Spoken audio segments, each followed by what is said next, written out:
Hey guys, tonight we begin with the captivating, complicated, and often misunderstood story of why American soldiers fell so deeply for French women during wartime. Those fleeting romances that bloomed amid bombed-out villages and smoke-filled dance halls to change lives with a touch and a whispered promise. While Hollywood makes these relationships look simple, the truth is being a GI in love with a mademoiselle was anything but straightforward. So before you get comfortable, take a moment to like the video and subscribe, but only if you genuinely enjoy what I do here. And let me know in the comments where you're tuning in from and what time it is for you. It's always fascinating to see who's joining us from around the world. Now dim the lights, maybe turn on a fan for that soft background hum, and let's ease into tonight's journey together. Let's be clear, no American soldier landed on French soil and said, "You know what, I'd like to fall in love with a local girl, marry her in 3 weeks, and bring her home to meet my disapproving mother in Kansas." Becoming entangled with French women wasn't the plan. It was more like an unexpected detour on the already chaotic wartime experience. Most American GIs weren't sophisticated international romantics, trained in the art of cross-cultural courtship. They were farm boys, factory workers, college kids with decent manners, or people so far from home they could meet a woman and still not understand a word she said. If you were well-adjusted, you didn't seek out romance in wartime. You focused on surviving. If you had a girl back home, letters to write, or even a promise to keep, you were supposed to stay loyal. But if you just escaped death's prison, had days of leave in Paris, and could dance without stepping on toes, congratulations. Someone somewhere was about to slide a glance across a cafe and whisper an invitation. And that invitation wasn't a casual one. You weren't asked to meet Annie the quiet librarian from Iowa. It was usually a sophisticated Parisienne, a brave resistance fighter, or someone with perfume that smelled nothing like home and everything like freedom. The attraction tempting, the complications horrifying, but by the time someone considered it, they had nothing left to lose. No certainty of tomorrow, no guarantee of survival, and definitely no clear plan for after the war. Plus, let's not forget the absolute lack of shared language. No common slang, no easy explanations, no evenings of deep philosophical discussion. You couldn't exactly express your feelings clearly when your French vocabulary consisted mainly of merci, bonjour, and où est la boulangerie. You just had to stay hopeful, gesture expressively, and never ever assume she understood your intentions perfectly, especially not when trying to explain why you couldn't stay forever. "Oh yeah, I'm just passing through, fighting a war. The ring, souvenir." So yes, nobody planned to fall for French women. They landed there because the world threw them together in extraordinary circumstances, and somehow, despite language barriers, cultural differences, and the chaos of war, something beautiful emerged, wearing red lipstick and holding a battered heart. Let's burst the first myth wide open. American soldiers didn't all swoon for French women because they were sexually liberated temptresses waiting to seduce lonely GIs. There was no montage, no easy conquest, no guaranteed romance. If anything worked, it was by navigating cultural minefields and demonstrating genuine respect in a country that had suffered terribly. Most American soldiers weren't experienced international lovers. They were nervous young men with a decent sense of decency and the ability to share chocolate without expecting anything in return. If you had experience with women, great. That meant you knew how to be polite and attentive. If not, well, smiling sincerely is fairly intuitive, but navigating the complex social codes of French society with both kindness and dignity intact, that takes sensitivity or luck. Usually, just luck.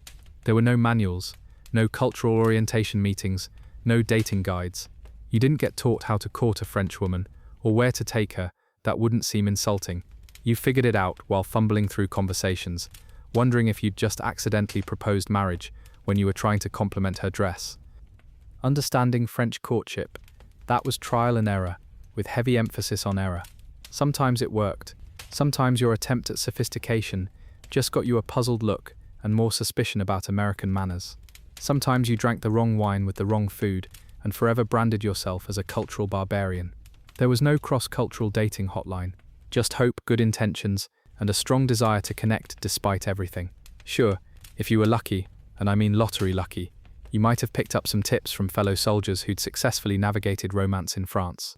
Maybe an older GI showed you how to properly address her parents, or which flowers weren't associated with funerals. But guidance wasn't standard. It was rare and short-lived, because relationships in wartime don't follow normal rules. They disappear or transform overnight. Gifts, forget extravagant jewelry. You had rations you could share, maybe a pair of nylon stockings if you were resourceful, and whatever else you could scrape together that represented care rather than transaction. So no, you weren't some smooth international playboy. You were a guy with honest intentions, nervous energy, and a deeply complicated relationship with the question, what happens after the war? Success didn't come from techniques, it came from authenticity. You learned how to connect by being genuinely interested, respectfully attentive, and then vanishing before anyone could accuse you of making promises you couldn't keep. In short, your education in love was practical, often heartbreaking, and offered zero guarantees, just fleeting moments, powerful memories, and the creeping realization that you were very much caught between two worlds. Let's talk about why American soldiers found themselves so drawn to French women in the first place. Beauty, not just physical beauty, though that was certainly part of it, but a deeper, more resilient kind of beauty that emerged from survival. When GIs entered France, they encountered women who had endured occupation, resistance, deprivation, and fear, yet maintained dignity, style, and spirit that seemed almost supernatural. American soldiers, many from small towns where female independence was limited, were stunned by women who had run resistance networks, hidden Jewish families, or simply kept their communities functioning while men were absent. They met women who could make a feast from scraps, who wore carefully mended clothes with pride, who applied lipstick as an act of defiance against German regulations. These weren't helpless maidens waiting for rescue. They were survivors who somehow managed to remain feminine while being stronger than anyone had right to expect. So you do the job. You help liberate a village, offer candy to children, and suddenly find yourself invited to dinner by a family grateful to be free. Across the table sits their daughter, who speaks some English, learned in secret during occupation, who laughs despite everything she's seen, who looks at you not as a conquering hero, but as a human being, who might understand what it means to live between fear and hope. And when you do get paid, it's never quite enough. Not for the depth of feeling, not for the intensity, not for the 3 days you spent dreaming about her smile, while trying to reconcile it with the violence of your daily reality. You get a handful of memories, a careful touch, and a reminder. This might not last beyond the war. Also, fun fact, some relationships were impossible from the start. Class barriers, family expectations. You'd be told to court someone carefully, only to find out her family had plans that didn't include an American soldier with uncertain prospects.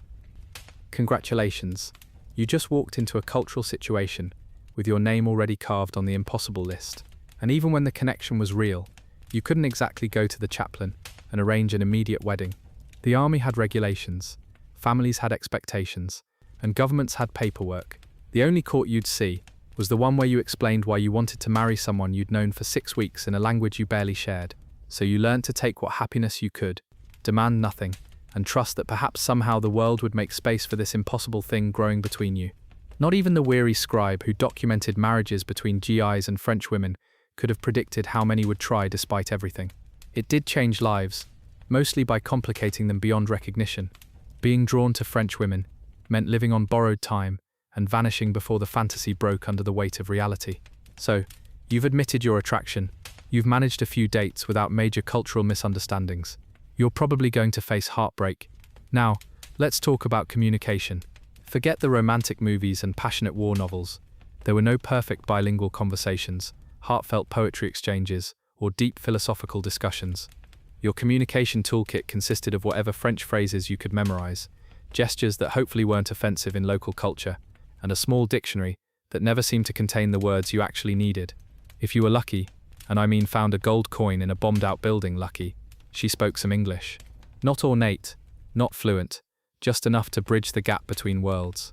But most relationships develop through a beautiful, frustrating dance of misunderstandings, patient repetition, and improvised sign language. Translation. It existed, sure, but it wasn't as glamorous as finishing each other's sentences. Most cross-cultural conversations were unpredictable, filled with laughter at absurd misinterpretations or sudden profound connections when you somehow perfectly understood each other, despite everything. Some communications were crystal clear, some led to hours of confusion, some made your French companion laugh for days, while you wondered what exactly you'd said that was so amusing. Friends occasionally useful. You could ask a bilingual buddy to translate something important, but you'd better be sure of what you wanted to say, because nothing kills romance like having your heartfelt declaration mangled through a third party who may be embellishing or censoring based on their own ideas. Photographs. Effective, yes. Sharing pictures of your hometown, your family, your life before the war created bridges where words failed. Drawing simple pictures, pointing at objects, creating a private language between two people, these became the poetry of wartime romance. And you didn't get second chances at crucial conversations. If your meaning was misunderstood, if cultural context was lost, if an important nuance disappeared in translation, time to improvise. Apologize profusely. Try again more simply. Worth the effort every time. You carried a small notebook with essential phrases, practiced pronunciation when alone, and learned to communicate with your eyes what your tongue couldn't manage. And you kept trying, not for convenience, but because in this fractured, violent world, the struggle to truly understand another person became a quiet act of rebellion against the chaos. There were no shortcuts, no magical moment when the language barrier suddenly vanished. You didn't wake up fluent. You simply learned that some emotions transcend language, and sometimes understanding comes through patience rather than words. So you kept your dictionary close, your intentions clear, and your heart open. At the end, it wasn't perfect language that connected you. It was the willingness to try, to laugh at mistakes, and to create something beautiful from fragments. In a world where words failed, touch became vocabulary. A hand on an arm, fingers intertwined, foreheads touching in silence, these became the paragraphs that no dictionary could provide. And sometimes, that improvised language spoke volumes more than perfect grammar ever could. American soldiers weren't sent to France to find wives. They were sent to fight Nazis, liberate occupied territory, and follow orders. And those people, their commanding officers, were very much against romantic entanglements complicating the mission. First, there were the regulations. Not vague suggestions, actual military rules about fraternization, marriage requests, and what constituted appropriate behavior toward the local population. You'd spend days memorizing patrol patterns, battle strategies, and exactly how many rounds your rifle carried, only to discover there was an entirely different battlefield when it came to romance, one governed by paperwork, permissions, and the ever-present threat of transfer if you got too serious. Second, there were the logistics. American military bases weren't romantic destinations. They had gates, guards, and strict protocols about who could enter. If you wanted to court a French woman properly, you had to navigate leaves, passes, and the watchful eyes of MPs, who were more than happy to report inappropriate behavior. Third, there were the social barriers beyond just language. American soldiers often didn't understand the complex class structures, regional differences, and family expectations that governed French society. One wrong move, sitting in the wrong chair, addressing the wrong person first, bringing the wrong gift, and you could accidentally insult an entire family without realizing it. And finally, your actual purpose for being there, fighting a war. These people weren't on vacation. They had missions, responsibilities, and the constant awareness that tomorrow wasn't guaranteed. Romance wasn't just fighting regulations, it was fighting mortality itself. For many soldiers, getting close to someone meant giving the war another weapon to use against you. Another fear, another loss, another goodbye you weren't prepared to face. Some avoided attachment entirely. Others dove in despite everything, figuring that real connection, however brief, was worth any price. Even getting close to your beloved could take weeks. Navigating her family's approval, understanding local courtship customs, hiding from gossip in small villages where everyone noticed the American soldier visiting too frequently. And when the moment finally came for a first kiss or a promise, you had one shot, one precise, perfect, non-awkward, culturally appropriate moment to make your feelings clear without pushing boundaries. Or you'd become the next cautionary tale shared among French families, with a sign that read, "This is why you don't trust Americans." Let's be honest, when you picture wartime romance between American soldiers and French women, you probably imagine perfect uniform dress blues, elegant Parisian fashion, maybe a mysterious rendezvous under moonlight in a miraculously undamaged cafe. Reality, you looked like an exhausted soldier with mud-crusted boots and something urgent to say before your next assignment. Appearances in wartime weren't exactly Hollywood-worthy. You didn't have custom-tailored dress uniforms or perfectly pressed clothes for dates. You had whatever was cleanest, whatever didn't smell like the front lines, or whatever you could borrow from a buddy who wasn't quite your size. The goal wasn't to look dashing, it was to look respectful. But respect in American culture versus French expectations created a minefield of potential misunderstandings. What seemed casual to you might appear disrespectful to her family. What felt formal enough might still fall short of local standards for proper courtship, and forget romantic settings. You didn't meet at elegant restaurants or picturesque cafes. You met wherever was still standing, wherever allowed Americans, or wherever felt safe enough to spend precious moments together. You didn't look suspicious because of your uniform. You looked suspicious because you kept adjusting your behavior, trying to remember which fork to use or when to stand when someone entered the room. And if anyone asked your intentions, you had to think fast. I admire your daughter and would like permission to write to her after the war. Not, she's pretty, and I'm shipping out next week. Even assuming you navigated family approval. French communities weren't full of naive people. Parents noticed foreign soldiers paying attention to their daughters, especially ones who fumbled cultural norms and couldn't name the local saints. You were always one I've never seen this American before, away from being politely but firmly shown the door, and if your courtship did progress, congratulations. You now had to maintain appropriate behavior while pretending not to notice how different your worlds truly were, how tenuous your connection, how impossible the future might be. Also photographs. They were precious. If you wanted a picture together, it wasn't a casual selfie. It was an event, something arranged, something that might be the only tangible evidence of your relationship after the war separated you. So yes, your appearance mattered, but not in the way movies suggest.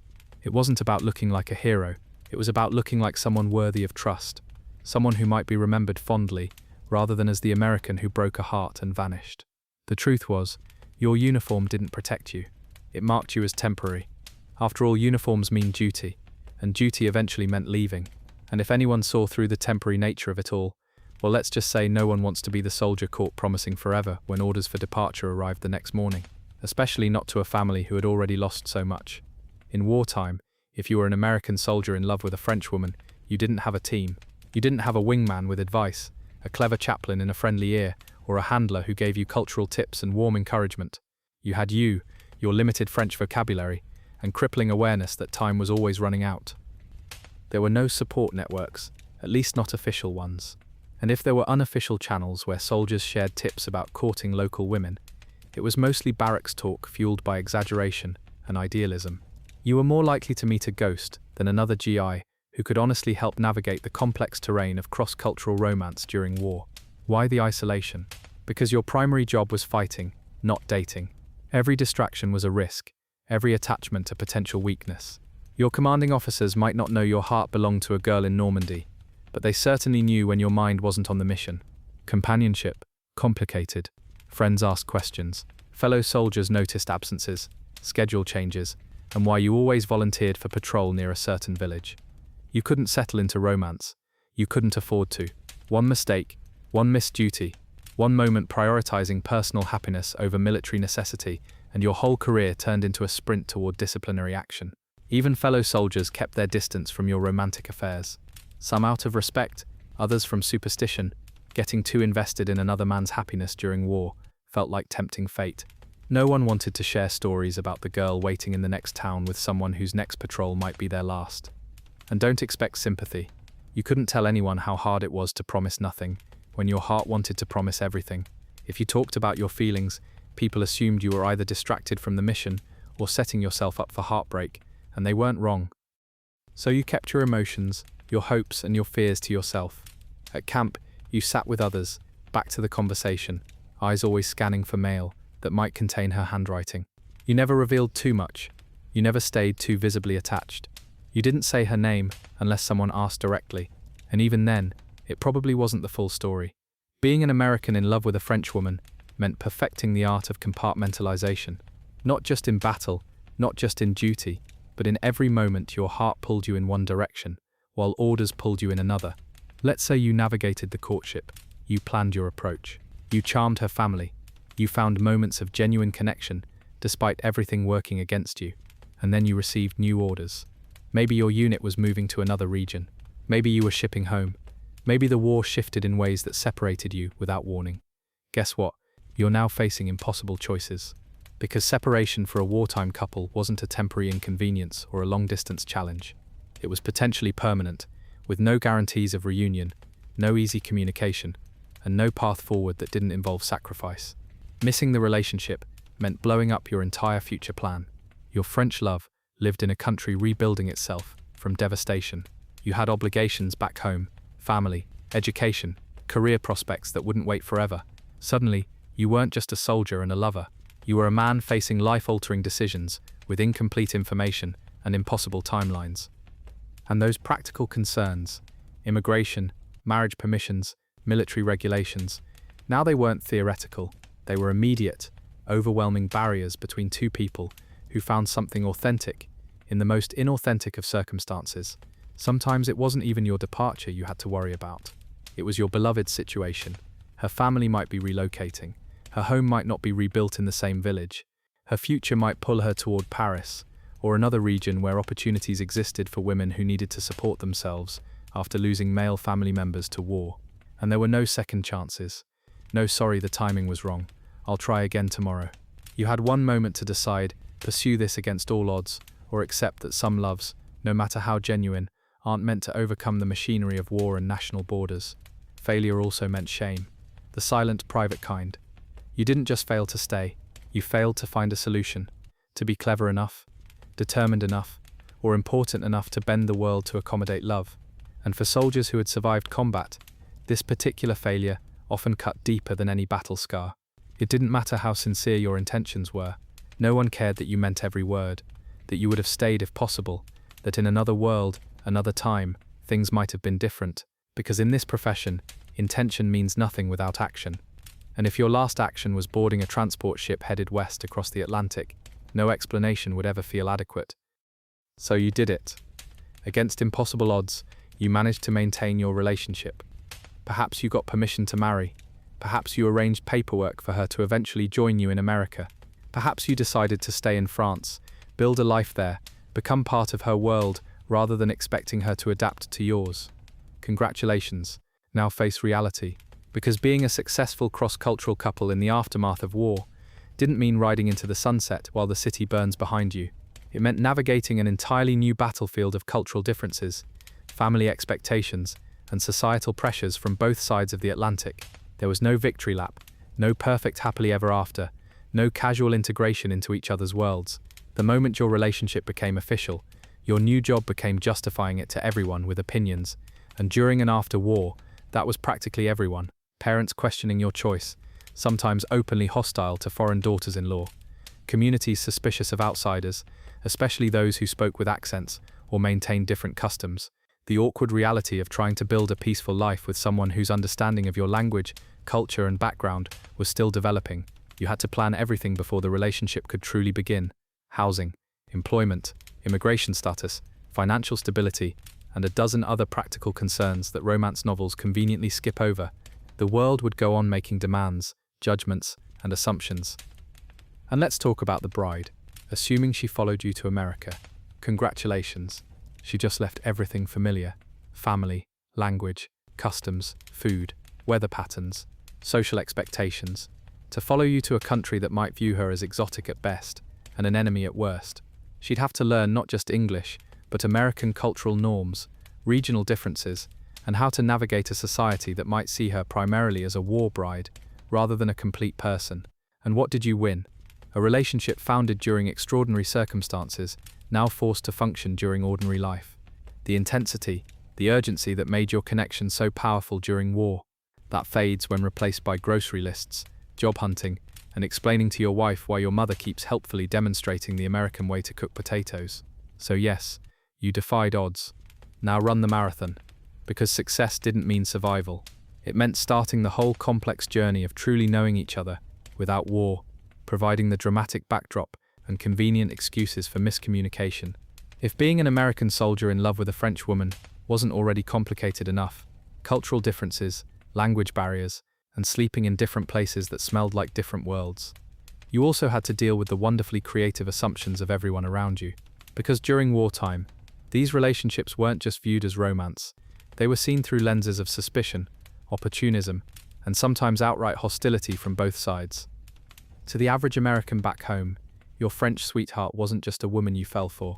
She was potentially a fortune hunter, a desperate refugee seeking citizenship, or someone taking advantage of lonely soldiers far from home. Why else would she be interested in you, unless she wanted something beyond love? Logic wasn't exactly popular during wartime, but suspicion, that was everywhere. Some believed French women were morally compromised by occupation. Others claimed they were using marriage as an escape route from devastated Europe. One popular assumption suggested they were simply too sophisticated, too worldly for innocent American boys who couldn't possibly understand what they were getting into. Imagine writing home about the woman you love and receiving a letter back warning you about those European women and their agenda. Even your friends might respond with raised eyebrows and comments like, "Are you sure she's not just after a ticket to America?" You'd think this fear might only come from Americans. But the French had their own suspicions. To many French families, American soldiers were temporary visitors, making promises they never intended to keep. They feared their daughters would be abandoned once the war ended, left with broken hearts or worse, children and damaged reputations. Even fellow soldiers maintained distance. You were that guy who got too attached to a local girl. They feared for you, or worse, saw you as a walking cautionary tale. No one wanted to witness a brother in arms set himself up for either heartbreak or a lifetime commitment based on wartime emotions. And don't expect understanding from officials. You couldn't tell a commanding officer how genuine your feelings were. Military bureaucracy viewed romance as either a security risk or an administrative headache involving marriage permissions, dependent paperwork, and potential conflicts of interest. So you kept your relationship quiet, your intentions private, and your hopes carefully guarded. At cafes you sat in corners, conscious of every glance, every whispered comment about the American and his French girl. You never drank too much around others for fear of revealing too much emotion. You never stayed too visible as a couple. And heaven help you if you were caught with anything that looked like serious intentions. Engagement rings, letters discussing marriage, or even photographs labeled "Ma future femme" could trigger investigations from military authorities concerned about hasty commitments, or worse, soldiers being manipulated by foreign nationals. In a world that believed romance during war was either naive or calculated, being genuinely in love made you suspicious. And in wartime logic, sincere attachment was seen as either a weakness or a delusion. Family expectations. The invisible barrier that sometimes proved stronger than any military regulation or ocean separating lovers. When an American soldier fell for a French woman, they weren't just navigating their own feelings. They were colliding with generations of cultural assumptions about marriage, family, and proper relationships. First off, French family structures were often more formal, more hierarchical than what many American soldiers were accustomed to. You didn't just court a French woman. You entered a complex negotiation with her entire family, particularly her father or oldest male relative. Permission wasn't just polite, it was mandatory.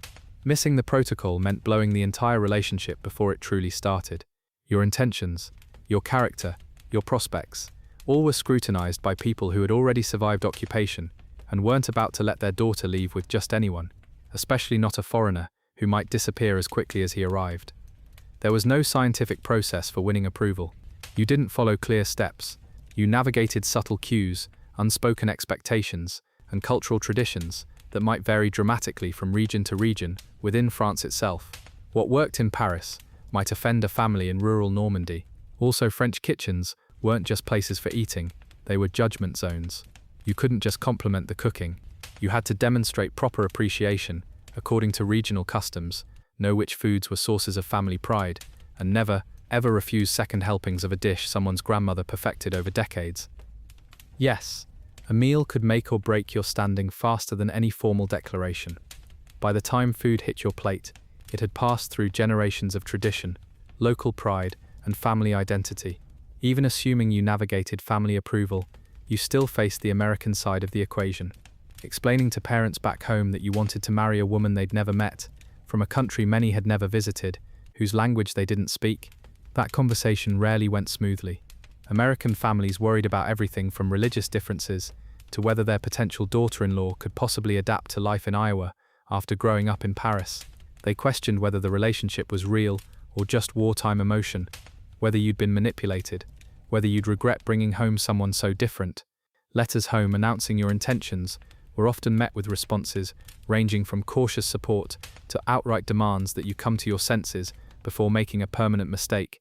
Parents who had been planning for you to marry the neighbor's daughter since kindergarten weren't easily convinced that your French sweetheart was a better match. So courtship wasn't efficient. It was excruciating, slow, and full of variables, none of them in your favor. And if you were caught trying to circumvent tradition, you didn't get a quick recovery. You got interrogated by her brothers, while her mother decided whether your character deserved a second chance.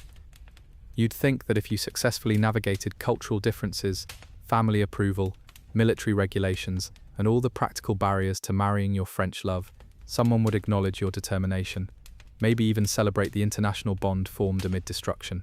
Nope, you were an exception. That meant your marriage was never meant to be normal. At best, you were a romantic anomaly. At worst, you were warned your relationship would eventually crumble under the weight of your differences. In fact, that was the point. Society didn't want international marriages to become common. They wanted them to remain rare enough that each one could be treated as an interesting story, rather than a new normal. The fewer people who followed your path, the safer traditional expectations remained, and the less society had to adjust its assumptions about proper partnerships. So, your name was rarely celebrated. If you even used your real name, you didn't sign your marriage with pride and recognition. You signed it with awareness that your union existed outside conventional boundaries, and would continue to do so long after the war ended. And if someone did know your story, that was complicated too. Your American friends viewed your French wife as exotic, fascinating, but ultimately foreign. Your French in-laws saw you as the American who took their daughter across an ocean, separated from her heritage, her language, her family traditions. You got a label, an explanation. That's John. He married a French girl during the war, as if that single fact explained everything about your life choices, your character, your future. Sometimes your union was known only so it could be whispered about, examined like a curious artifact rather than a legitimate relationship. Remember what happened to Miller? Married that girl from Lyon. Wonder how that's working out now that the excitement's worn off. That was your legacy. Not community support, not celebrated romance, just whispered curiosity. You weren't supposed to succeed long term. You were supposed to struggle, to serve as either a cautionary tale or an exceptional case that proved normal people shouldn't attempt what you did. So you survived, you got the girl, you managed to build a life together despite everything working against you. A miracle in itself. Now all you have to do is integrate your French bride into American society or yourself into French community and trust that the post-war world will make space for your unconventional family. Right? Wrong. Because in the world of post-war adjustment, there was one challenge even more daunting than surviving combat. Helping your French wife adapt to American culture, or yourself to French society. Your client, be they American parents meeting their new French daughter-in-law, or French family welcoming an American son-in-law, didn't offer easy acceptance. They offered conditional tolerance, a testing period, and possibly years of subtle or not so subtle pressure to conform to their cultural expectations. Once the romantic glow of wartime love faded, you became partners navigating ordinary life with extraordinary complications. Language barriers that seemed charming during courtship became frustrating during arguments about finances. Cultural differences that felt exciting in Paris cafes became tension points in suburban American kitchens. Even your tools were suspect. Using French cooking methods in an American household, clearly your wife was resistant to proper assimilation. Speaking English with an accent after years of marriage, surely she wasn't trying hard enough to become truly American. You'd think this fear might help integration. After all, pressure creates diamonds, right? But the reality was harder. Constant expectation to erase one's cultural identity created resentment, homesickness, and the nagging feeling that love required self-erasure. Your reputation made people judge prematurely. The second someone died unexpectedly, meaning any death, including illness, accident, or natural causes, gossips would immediately connect it to the strain of cross-cultural marriage. Poor Thomas. His heart couldn't take living with a woman who never fully understood him. You could be blamed just for existing in a relationship that challenged norms. War brides from France face particular scrutiny. Too elegant? Putting on airs? Too traditional? Refusing to adapt? Too quick to learn American ways? Obviously manipulative and hiding her true nature. And heaven help you if you were caught with anything remotely connected to maintaining cultural heritage. French books for your children, letters from overseas family, or even cooking traditional dishes could trigger comments about divided loyalties and the impossibility of serving two cultures. In a world that believed stable marriages required shared backgrounds, being successfully married to someone from another country made you threatening. You weren't just living your life, you were demonstrating that cultural differences could be bridged, that love could transcend nationalism, that perhaps the neat categories separating people weren't as rigid as society preferred to believe. Let's say somehow you beat the odds. You survived the war, the separations, the paperwork nightmares, the family disapproval, and the cultural adjustments. You outlived the gossip, the suspicion, and probably your own doubts about whether such different people could build a lasting partnership. Now what? You retire into peaceful obscurity? Absolutely not. Because in post-war society, Cross-cultural couples didn't get retirement plans. There were no You Made It celebrations, no quiet acceptance, no pensions paid in social approval and grateful recognition of your pioneering relationship. You were never safe from judgment. Even if you walked the perfect line between cultures, your relationship didn't. You had too many differences in your home, too many compromises in your marriage, and too much evidence that love could transcend the barriers society preferred to maintain. And even if no one criticized you directly, and that's a massive if, you had to live with constant awareness that your children existed between worlds. They didn't fit neatly into either parent's original culture. They were something new, something blended, carrying both French and American heritage in ways that made traditional communities uncomfortable. So you changed your expectations again. You moved to neighborhoods with other international families. You found friends who didn't require cultural uniformity. You faked a casual attitude about comments that still stung decades after your wedding. But even then, you didn't sleep easy. You worried about your children facing discrimination. You worried about your spouse still feeling like an outsider. You kept your family traditions alive while balancing the pressure to appear normal to the watching world. And you couldn't trust social evolution either. Each generation brought new challenges. During times of international tension, your mixed household might suddenly face renewed suspicion. During economic hardship, immigrant spouses became convenient scapegoats regardless of how long they'd lived as Americans. You stopped dreaming, because dreaming was dangerous. You couldn't just love. You couldn't just live. You had to justify, explain, and carefully navigate a society that simultaneously romanticized your wartime love story while remaining deeply uncomfortable with its continued existence. The truth was, there was no endgame for cross-cultural wartime couples. Just a slow, continuous process of adaptation, a lifetime of explaining, justifying, and demonstrating that love across boundaries wasn't just possible, it was worth every sacrifice, every misunderstanding, every moment of feeling like ghosts caught between worlds. And maybe that was the best you could hope for. Your marriage didn't just survive, it became testament to the possibility that people separated by language, culture, and circumstance could build something genuine, lasting, and revolutionary in its ordinariness. By now, you've probably figured it out. Being in love across cultures during wartime wasn't darkly romantic. It wasn't simple. It wasn't even all that practical. It was a complex, challenging, profoundly difficult journey, wrapped in paperwork and followed by a lifetime of explaining yourself to people who preferred simpler stories. You wouldn't last, not a week, maybe not even a day, because you'd start with the wrong assumptions, but you'd be accepted, understood, a perfect bridge between worlds. But what you'd really be is caught, conflicted, and one bad cultural misunderstanding away from heartbreak. You'd slip into a French village, uniform pressed tight, ready for romance, only to discover that your presence itself was complicated. The family judging your intentions, the community watching for signs of disrespect, and the woman you admired carrying expectations about courtship you couldn't possibly understand without years of cultural immersion. You'd freeze at the wrong moment, say the wrong phrase, get spotted meeting her without proper chaperones, and suddenly you're not a potential partner, you're the problem. Then what? You adapt. But you're not used to navigating cultural expectations, the subtle codes of family approval, the unspoken rules about appropriate gifts, the absolutely insane number of social cues you're missing with every conversation. You slip, falter, get lectured by her father, who just wants to protect his daughter from another heartbreak, another abandonment, another American who makes promises he can't keep, and let's say you survive that. Then you deal with the aftermath. The military questioning your intentions, your family back home expressing concern, and no future that doesn't involve someone sacrificing their world for the others. So no, you wouldn't last. And frankly, that makes those who did all the more remarkable, because the cross-cultural relationship wasn't cool.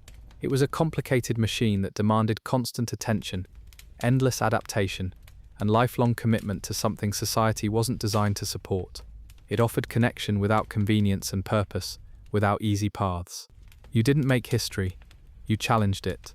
And the only thing waiting for you at the end was the quiet knowledge that against every logical reason, you built something that shouldn't have survived but did anyway. Before she was known as the elegant Parisienne who captivated a young lieutenant from Nebraska, Marie-Claude Valentin was a resistance message carrier from the small village of Saint-Mère-Église, a Norman community with stone walls and deeper secrets. Her people had survived occupation through careful silence and occasional courage. And whether or not the blood of heroes truly ran in her veins, one thing was certain. This was not a woman born for the sidelines of history. From a young age, Marie-Claude was steeped in quiet resistance and subtle defiance. Her upbringing was shaped not just by war, but by the delicate dance of survival under occupation. She wasn't the type of young woman who waited passively for liberation. No, she carried messages between resistance cells, memorizing them, rather than risking written evidence that could be discovered in German searches. Her connection to the resistance wasn't performative, it was practical. She didn't merely hope for freedom, she worked for it, according to family stories, likely embellished through time, but rooted in truth. She once carried vital intelligence, sewn into the hem of her dress, walking directly past German officers who stopped to comment on her poise, rather than suspecting her mission. Whether this was literal fact or the kind of heroic polish that wartime stories attract like medals, we'll never know. But it stuck. To her friends, it made her brave. To her family, it made her necessary. Her real power began not in a romantic cafe or dance hall, but in the uneasy stillness of occupied France, among the whispered networks of ordinary citizens and the careful planning of those who refused surrender. She wasn't just a pretty face. She was a quiet force, a woman who understood that sometimes courage looks exactly like normal life, carefully performed while carrying dangerous secrets. So when Lieutenant James Miller of the 101st Airborne, battered, brilliant and thoroughly American, arrived in her village during the liberation of Normandy, he didn't just meet a beautiful French girl, he met a mystery he couldn't resist. Their relationship wasn't just a wartime romance, it was a collision of worlds and values, and from the very beginning, it was full of complications. Some said her family initially refused to let her speak with American soldiers. Others claimed James won them over by helping repair their damaged barn. All of it would become family legend. But one thing is certain, the union of Marie-Claude and James didn't just create a marriage, it created a bridge between cultures that would span oceans and generations, and she intended to shape their shared destiny from the very first conversation.